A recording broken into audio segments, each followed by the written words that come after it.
My wife and her best friend accused me of cheating, then went crazy. When it turned out I didn't. I'm 31 and my wife is 29. Last year we had our first child. The birth was traumatic, and my wife developed postpartum depression. Although she initially planned to return to work after giving birth, the challenges were so significant that we decided she would stay home until our daughter turned 1, and then we would reassess. She has been seeing a psychiatrist weekly. Since my wife is home all day, I've had to take on extra work. We discussed this arrangement beforehand and agreed on it. A few weeks ago, my boss offered me a project that required a lot of overtime. It was a great opportunity to earn more and advance my career. I talked it over with my wife, and she agreed I should accept the project. For the 4 weeks I worked on it, my mother-in-law and her best friend, Jessi, were supposed to help take over some of my duties. Jessi is a stay-at-home mom with a 4-year-old and a 2-year-old. Jessi started coming over during the day to help my wife with the kids. 3 weeks into the project, it became clear that it would take a few more weeks to complete. That evening, I came home and discussed it with my wife. She said it was fine. However, over the next few days, her behavior became noticeably cold. This wasn't entirely unusual over the past few months, so I didn't think much of it and tried not to take it personally. During the final week of the project one evening, I came home to find Jessi still at our house. I didn't think much of it, greeted her and my wife, and went to check on our daughter. Before I could reach her room, I overheard Jessi saying something like, "He doesn't even stop to greet you. That's definitely a sign." I turned around and asked what she meant by a sign. My wife immediately started crying, and Jessi accused me of cheating. She claimed that I must hate my wife because of her postpartum depression and that I wasn't attracted to her anymore due to the weight she had gained after pregnancy. None of this is true. I've been doing everything I can to support my wife through her depression and keep our family together. I think she looks amazing. The truth is, my wife hasn't wanted to be intimate, and I've never pushed her. Then Jessi demanded to see my phone. I told her no. She responded that refusing was proof I was guilty. I offered my phone to my wife instead, telling her she could check it if she wanted. She nodded, and something inside me broke. It hurt deeply that she even entertained the possibility of an affair and didn't trust me after everything we've been through. She checked my phone and, of course, found nothing. Jessi then claimed I must have deleted the evidence and started shouting, waking up our daughter. I told her to leave the house. Eventually, she left. I went to comfort our daughter while my wife sat on the couch, still crying. When my daughter was finally asleep again, I sat next to my wife and tried to talk about what had just happened. She admitted she had been feeling uneasy ever since I started working overtime. I reminded her that we had discussed what a great opportunity this project was, and she had agreed I should take it on. She said the extended timeline of the project had raised her suspicions. I explained that delays like this sometimes happen. She wanted more proof, so I showed her messages, emails from work, and pay stubs documenting the overtime. She said she believed me and apologized for doubting me, but added that Jessi had been constantly feeding her the idea that these were signs of infidelity. I asked her why she trusted Jessi's opinion over mine, and why she hadn't come to me with her concerns. She didn't have an answer. A couple of weeks have passed since the project ended. I've cut back on my workload, and am making an effort to spend more time with my wife and daughter. But I feel completely drained trying to please her, and increasingly resentful, because deep down, I know she doesn't trust me. I keep wondering what will happen the next time I have a big project, a work trip, or even just a late night out running errands. Will we go through the same accusations of cheating all over again? I've tried to bring this up a few times, but my wife always says it's not the right time, that she's too tired or too sad. I'm trying to respect her feelings, but I'm starting to question whether there's room for mine in this family anymore. I don't know how to move forward from here. Does anyone have advice on how to handle this situation? How do you think things will unfold?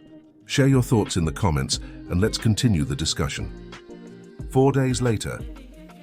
That evening, I approached my wife and told her I planned to find a therapist. I didn't tie it to her accusations or anything specific. I just said I was struggling. She shrugged and said, "Do whatever you want." The next day, I came home from work to find our bedroom and my home office completely trashed. Papers and personal items were scattered everywhere. I couldn't find my wife, and our daughter was crying alone in her room. My wife had left her unattended and turned off her phone. I called her parents and a few friends, but no one had seen her. Growing increasingly worried, I called my mom to see if she could come watch the baby while I searched for her. Before my mom could arrive, my wife returned, with Jessi driving the car. Jessi didn't come into the house. She hadn't stepped foot inside since I kicked her out, still offended by my behavior. My wife, however, came in, clearly upset and crying. I asked what had happened. At first, I thought someone might have broken into the house. But then she started screaming that I was cheating on her and that therapy was just a cover for meeting with my mistress. I tried to calm her down and explain that none of this was true. Instead, she attacked me and broke my nose. Realizing what she'd done, she sat down on the couch in a daze, staring blankly at the wall. I went to my daughter's room, locked the door, and called my mom, who was already on her way. I also called my mother-in-law, asking her to come and take care of my wife. I packed a bag for my daughter and we left with my mom. My wife didn't even look up. We dropped my daughter off at my dad's house and then went to the ER to get my nose treated.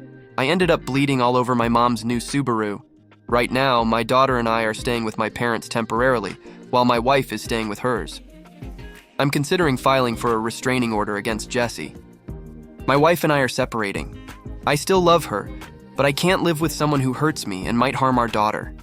I haven't filed for divorce yet, hoping that she can get the treatment she needs and we can rebuild our relationship.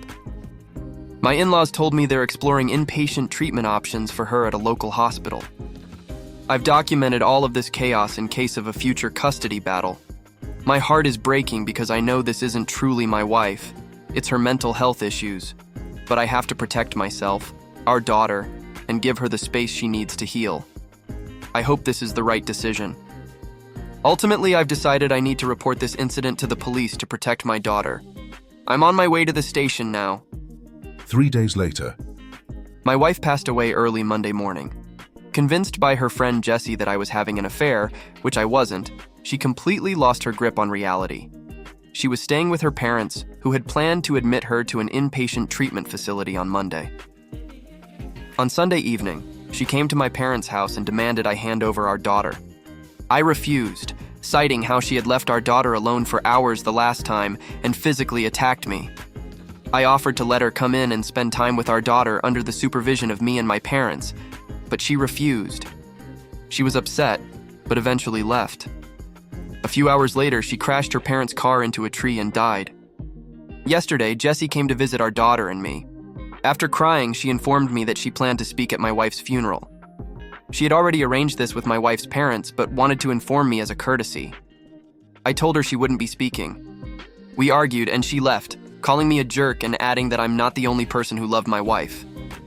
I spoke with my in-laws, who are adamant that Jessi should be allowed to speak. They've known her since childhood and are close to her. I'm afraid this disagreement could damage my relationship with my wife's parents, which is especially important for my daughter's sake.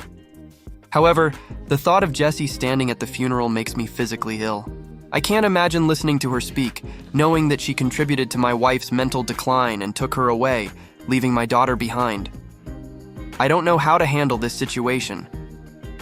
However, I don't trust myself to make the right decisions right now. My mind is clouded with grief, guilt, and fear. My parents are divided on what to do, and I don't have the energy to reach out to friends. So once again, I'm asking all of you, what should I do? So what would you advise the main character in this situation? Is he in the right? Share your thoughts in the comments below. Here's my take. The only real villain here is Jessi. Why she stirred up all this chaos remains unclear. Maybe she has her own issues, like an unhappy marriage or a cheating spouse, and she projected that onto her friend, convincing her they were in the same sinking ship, bound by shared misery. Unfortunately, such dynamics between friends aren't uncommon. Is the husband to blame? No, he did everything he could. Is the wife at fault? Partially, but her postpartum depression makes her actions understandable. Someone in that state often isn't in control of their decisions. Should he allow Jessi to speak at the funeral? I think, why not? It won't change anything now, plus Jessi knew his wife longer than he did. Why deny her the chance? Besides, can he even stop her? With the in-laws already giving their approval, she'll probably show up and speak regardless. That's all for now. Thanks for watching. Share your thoughts in the comments and I'll see you next time.